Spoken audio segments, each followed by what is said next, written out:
Abrí la puerta de la habitación de mi padre y el olor a enfermedad y encierro me golpeó como un puñetazo en el estómago.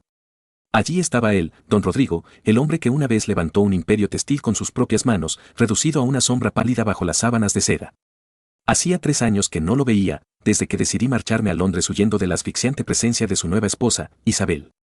Pero el mensaje urgente de mi viejo abogado me obligó a cruzar el océano. Ven pronto, Mateo, o no encontrarás a nadie a quien decirle adiós. Isabel apareció en el umbral antes de que pudiera acercarme a la cama.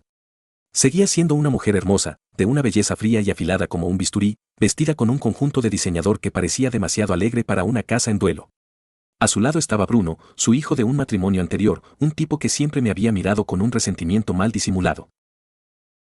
Mateo, qué sorpresa, dijo Isabel, aunque sus ojos no mostraban asombro, sino una vigilancia absoluta.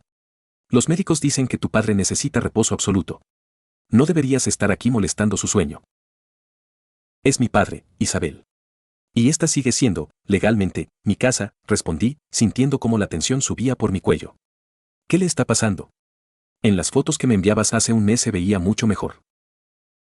El cáncer es así, querido.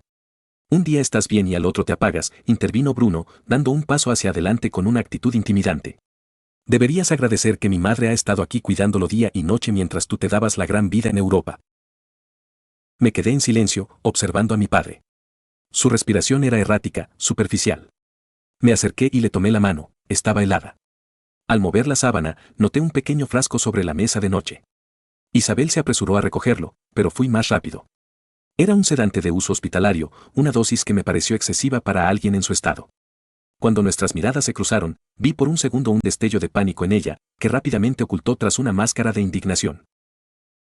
Esa noche no pude dormir. Me quedé en la habitación de invitados, la misma donde crecí, sintiendo que algo andaba profundamente mal. La casa estaba extrañamente silenciosa, pero a las 3 de la mañana escuché el crujido de las maderas en el pasillo. Salí sin hacer ruido y vi a Isabel y Bruno bajando las escaleras. Lo seguí hasta el despacho de mi padre. Me pegué a la puerta, conteniendo la respiración. Ya casi está, mamá, escuché la voz de Bruno. El abogado vendrá mañana a las 10.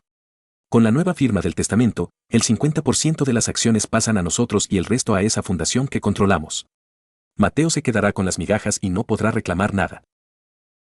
¿Estás seguro de que la dosis es suficiente? No quiero que despierte justo cuando el notario esté aquí, dijo Isabel, y su voz sonaba tan carente de emoción que me dio escalofríos. Ese idiota de Mateo ha llegado en el peor momento. Si empieza a hacer preguntas, tendremos un problema. No te preocupes. Si se pone difícil, tengo un plan para él también. Un par de pastillas en su café y diremos que no pudo con la pena de ver a su padre morir. Total, nadie lo conoce ya en este pueblo. Se rieron. Una risa baja, cómplice, que me hizo hervir la sangre. Estaban asesinando a mi padre frente a mis ojos, usando medicamentos para nublar su juicio y obligarlo a firmar su propia ruina y la mía.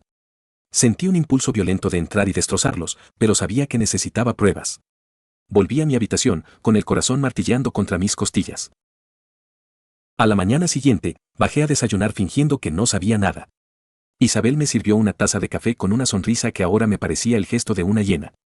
Tómalo, Mateo, te ayudará a despertar, me dijo. Miré el humo que salía de la taza y recordé lo que escuché en el despacho. Con un movimiento rápido, fingí que se me caía el teléfono y, mientras me agachaba, cambié mi taza por la de Bruno, que estaba distraído mirando su tableta. 10 minutos después, Bruno empezó a tambalearse.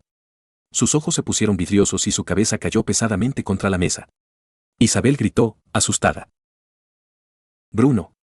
¿Qué te pasa? Parece que tu café estaba demasiado fuerte, Isabel, dije, poniéndome de pie y mirándola con un desprecio que la hizo retroceder. O tal vez es que el plan que discutieron anoche no incluía que yo fuera más listo que ustedes. En ese momento, la puerta de la entrada se abrió. No era el notario corrupto que ellos esperaban.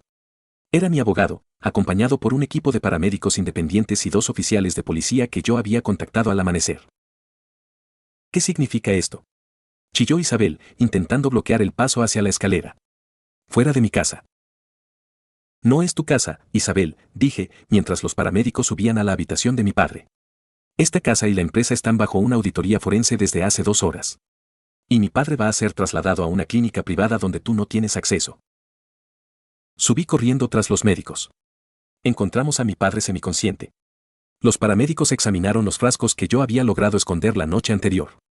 Esto no es tratamiento para el cáncer, joven, me dijo uno de ellos. Es una combinación de bloqueadores musculares y psicotrópicos. Lo estaban manteniendo en un estado de parálisis mental. Miré a mi padre mientras lo subían a la camilla. Por un segundo, sus ojos se abrieron y me reconoció. Me apretó la mano, esta vez con una pizca de fuerza, y una lágrima corrió por su mejilla. Gracias, hijo, susurró con una voz que apenas era un soplo. Abajo, la escena era un caos. Los oficiales habían encontrado en el despacho de Isabel no solo los documentos del fraude, sino también una serie de correos electrónicos donde ella y Bruno negociaban la venta de la empresa a un competidor directo una vez que mi padre falleciera. Bruno, todavía bajo los efectos del sedante que ellos mismos habían preparado, confesaba cosas incoherentes que los policías grababan con calma. «Me lo debes», gritaba Isabel mientras la esposaban. «Pasé 3 años soportando a ese viejo decrépito. Esa fortuna es mi pago». «Tu pago será una celda fría, Isabel», le dije, viéndola ser arrastrada hacia la patrulla. «Y te aseguro que me encargaré personalmente de que no veas la luz del sol en mucho tiempo». Semanas después, mi padre despertó por completo en la clínica. El daño de los medicamentos fue reversible, aunque su salud seguía siendo delicada. Me senté a su lado y le conté todo. Me pidió perdón por haber sido tan ciego, por haber dejado que esa mujer nos separara. Hoy, la empresa ha vuelto a manos de la familia. Isabel y Bruno esperan su sentencia por intento de homicidio y fraude. A veces, la ambición ciega a las personas hasta el punto de creer que el resto somos piezas de ajedrez en su tablero. Pero se olvidaron de algo fundamental: el amor de un hijo puede ser el motor más poderoso para destruir cualquier trampa. Miro a mi padre, que ahora descansa de verdad, y entiendo que la herencia más grande que me dejó no fue el dinero, sino la oportunidad de salvarlo y recuperar el tiempo que el odio nos robó. La justicia es lenta, pero cuando llega, tiene el sabor del aire fresco después de una larga tormenta. Y hoy, finalmente, podemos respirar.